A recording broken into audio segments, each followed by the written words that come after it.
Learning objectives. At the end of this topic, you will be able to analyze the factors on which the resistance of a conductor depends, comprehend series and parallel combination of resistors, solve numerical problems based on combination of resistance, explain heating effects of electric current and its applications in fuses, heating devices, and electric power consumption. Rita and her aunty. I have often heard a term named fuse in electricity. Can you please tell me about it? Okay, sure. Fuses are used as voltage regulators in many appliances. Let me tell you more about it in this chapter.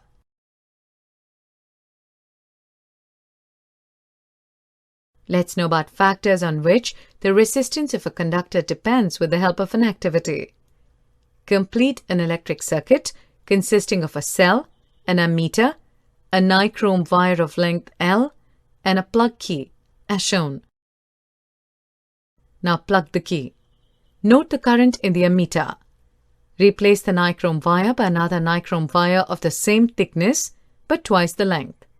Note the ammeter reading. Now replace the wire by a thicker nichrome wire of the same length L. A thicker wire has a large cross-sectional area. Again, note down the current through the circuit. Instead of taking a nichrome wire, connect a copper wire in the circuit. Let the wire be of the same length and same area of cross-section as that of the first nichrome wire. Note the value of the current. Notice the difference in the current in all cases. It's observed that the ammeter reading decreases to 1/2 when the length of the wire is doubled. The ammeter reading is increased when a thicker wire of the same material and of the same length is used in the circuit. A change in ammeter reading is observed when a wire of a different material of the same length and the same area of cross-section is used. When applying Ohm's law, we observe that the resistance of the conductor depends 1. On its length, 2. On its area of cross-section, and 3. On the nature of its material. Precise measurements have shown that resistance of a uniform metallic conductor is directly proportional to its length L and inversely proportional to the area of cross-section A. That is, R is inversely proportional to L and R is inversely proportional to 1 by A. Combining equations, we get R is inversely proportional to L A, or R is equal to rho by A, where rho is a constant of proportionality and it's called the electrical resistivity of the material of the conductor. The SI unit of resistivity is ohm meter. It's a characteristic property of the material. Table reveals that the resistivity of an alloy is generally higher than that of its constituent metals. Alloys do not oxidize, burn readily at high temperatures. How much current will an electric bulb draw from a 100-volt source if the resistance of the bulb filament is 1000 ohms? B. How much current will an electric heater coil draw from a 100-volt source if the resistance of the heater coil is 100 ohms? Solution. A. We are given V is equal to 100 volts, R is equal to 1000 ohms. We have the current I is equal to 100 volts by 1000 ohms. That's equal to 0.10 amps. B. We are given V is equal to 100 volts, R is equal to 100 ohms. We have the current I is equal to 100 volts by 100 ohms. That's equal to 1 amp. Note the difference of current drawn by an electric bulb and electric heater from the same 100-volt source. Resistance of a system of resistors. In various electrical gadgets, we often use resistors in various combinations. We now therefore intend to see how Ohm's law can be applied to combination of resistors. There are two methods of joining the resistors together. Figure shows an electric circuit in which three resistors having resistances R1, R2 and R3 respectively are joined end to end. Here the resistors are said to be connected in series. Figure shows a combination of resistors in which three resistors are connected together between points X and Y. Here, the resistors are said to be connected in parallel. Let us try to understand the observation when resistors are connected in series with the help of activities. First, join 3 resistors of 1 ohms, 2 ohms, 3 ohms, etc. battery of 6 volt in series. Connect them with a battery, an ammeter, and plug key as shown. Plug the key. Note the ammeter reading. Change the position of the ammeter to anywhere in between the resistors. Note the ammeter reading each time. We'll observe that the value of the current in the ammeter is the same, independent of its position in the electrical circuit. It means, in a series combination of resistors, the current is the same in every part of the circuit, or the same current through each resistor. From Activity 1 Setup, insert a voltmeter across the ends X and Y of the series combination of 3 resistors as shown. Plug the key in the circuit and note the voltmeter reading. It gives the potential difference across the series combination of resistors. Let it be V. Now measure the potential difference across the 2 terminals of the battery. Compare the 2 values. Take out the plug key and disconnect the voltmeter. Now insert the voltmeter across the ends X and P of the first resistor as shown. Plug the key and measure the potential difference across the first resistor. Let it be V1. Similarly, measure the potential difference across the other 2 resistors separately. Let these values be V2 and V3 respectively. Deduce a relationship between V, V1, V2 and V3. We will observe that the potential difference V is equal to the sum of the potential differences V1, V2 and V3. That is, the total potential difference across a combination of resistors in series is equal to the sum of potential differences across the individual resistors. That is, V is equal to V1 plus V2 plus V3. It is possible to replace the 3 resistors joined in series by an equivalent single resistor of resistance R, such that the potential difference V across it and the current I through the circuit remains the same. Applying the Ohm's law to the entire circuit, we have V is equal to IR of E. On applying Ohm's law to the 3 resistors separately, V1 is equal to IR1 of A. V2 is equal to IR2 of B. And V3 is equal to IR3 of C. We have IR is equal to IR1 plus IR2 plus IR3, or RS is equal to R1 plus R2 plus R3 D.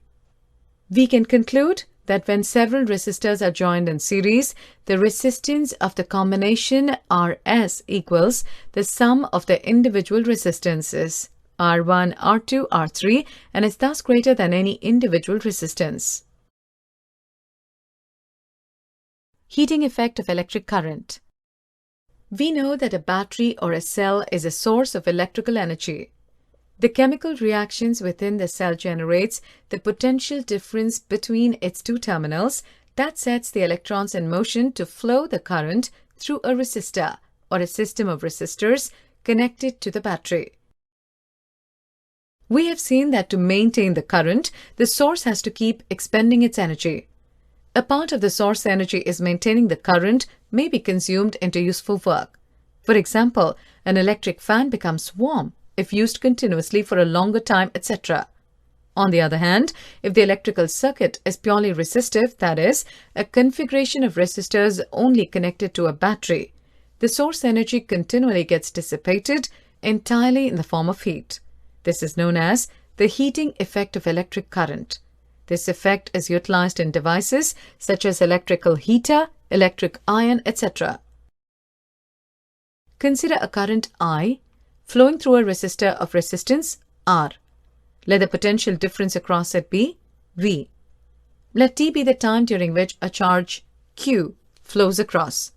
The work done is moving through the charge Q through a potential difference V is VQ. Therefore, the source must supply energy equal to VQ in time T.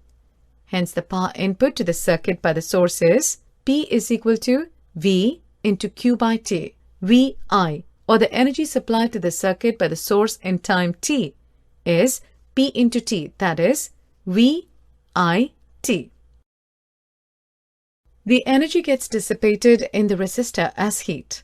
Thus, for a steady current I, the amount of heat H produced in time t is H is equal to VIT. Applying Ohm's law, we get H is equal to I2 RT. This is known as Joule's law of heating. The law implies that heat produced in a resistor is 1. Directly proportional to the square of the current for a given resistance. 2. Directly proportional to resistance for a given current. And 3. Directly proportional to the time for which the current flows through the resistor. In practical situations, when an electrical appliance is connected to a known voltage source, is used after calculating the current through it using the relation I is equal to V by R. The generation of heat in a conductor is an inevitable consequence of electric current. In many cases, it's undesirable as it converts useful electrical energy into heat. In electrical circuits, the unavoidable heating can increase the temperature of the components and alter their properties. However, heating effect of electric current has many useful applications.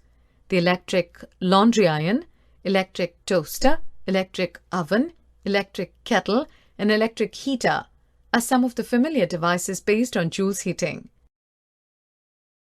The electric heating is also used to produce light, as in an electric bulb. Here, the filament must retain as much of the heat generated as is possible so that it gets very hot and emits light. It must not melt at such high temperatures. A strong metal with high melting point such as tungsten, melting point 3380 degrees Celsius, is used for making bulb filaments. The filament should be thermally isolated as much as possible using insulating support, etc. Another common application of Joule's heating is the fuse used in electric circuits. It protects the circuits and appliances by stopping the flow of any unduly high electric current. The fuse is placed in series with the device. It consists of a piece of wire made of a metal or an alloy of appropriate melting point, for example, aluminum, copper, iron, lead, etc. If a current larger than the specified value flows through the circuit, the temperature of the fuse wire increases. This melts the fuse wire and breaks the circuit. The fuse wire is usually encased in a cartridge of porcelain or similar material with metal ends. Electric power. We have studied that the rate of doing work is power. This is also the rate of consumption of energy. This is also termed as electric power. The power P is given by P is equal to VI or P is equal to I square R. That's equal to V square by R. The SI unit of electric power is watt, W. It's the power consumed by a device that carries 1 A of current when operated at a potential difference of 1 V. Thus, 1 W is equal to 1 volt into 1 ampere. That's equal to 1 VA. The unit watt is very small. Therefore, in actual practice, we use a much larger unit called kilowatt. It is equal to 1000 watts. Since electrical energy is the product of power and time, the unit of electrical energy is therefore watt-hour, WH. 1 watt-hour is the energy consumed when 1 watt of power is used for 1 hour. The commercial unit of electrical energy is kilowatt-hour, kWh, commonly known as unit. 1 kWh is equal to 1000 watts into 3600 seconds. That's equal to 3.6 into 10 power 6 watt second. That's equal to 3.6 into 10 to the power of 6 joules, J. An electric kettle consumes energy at a rate of 2200 watts when heating is at a maximum rate and 720 watts when the heating is at a minimum. The voltage is 220 volts. What are the current and the resistance in each case? Let's solve this numerical. We know that the power input is P is equal to VI. Thus, current I is equal to P by V. A. When heating is at the maximum rate, I is equal to 2200 watts by 220 volts. That's equal to 10 amperes. And the resistance of the electric ion is R is equal to V by I. That's equal to 220 volts by 10 amperes. That's equal to 22 ohmega. B. When heating is at a minimum rate, I is equal to 720 watts by 220 volts, 3.28 A. And the resistance of the electric ion is R is equal to V by I. That's equal to 220 V by 3.28 A. That's equal to 67.03 ohmega. In the following schematic diagram, find the total current I. Let's solve this numerical. We know the total potential of the circuit V is equal to 12.0 volts. So between the points A and B, the potential must drop 12.0 volts. Also, the potential drop across branches of a circuit is equal. That is, V1 is equal to V2 is equal to V3 is equal to V is equal to 12V. We can use Ohm's law. I is equal to V by R to find the current across each resistor. I1 is equal to V1 by R1. That's equal to 12 by 1. That's 12A. I2 is equal to V2 by R2. That's equal to 12 by 2. That's equal to 6.0 A. I3 is equal to V3 by R3. That's equal to 12 by 3 is equal to 4.0 A. We know that the current through the branches of a parallel circuit add to give the total current. I is equal to I1 plus I2 plus I3. That's equal to 12 plus 6 plus 4. That's equal to 22A. Summary. Let's summarize the topic. Total potential difference across a combination of resistors in series is equal to the sum of potential difference across individual resistors. The reciprocal of the equivalent resistance of a group of resistances joined in parallel is equal to the sum of the reciprocals of the individual resistances. The chemical reaction within the cell generates the potential difference between its two terminals. Fuse protects circuits and appliances by preventing the flow of any improperly high electrical current.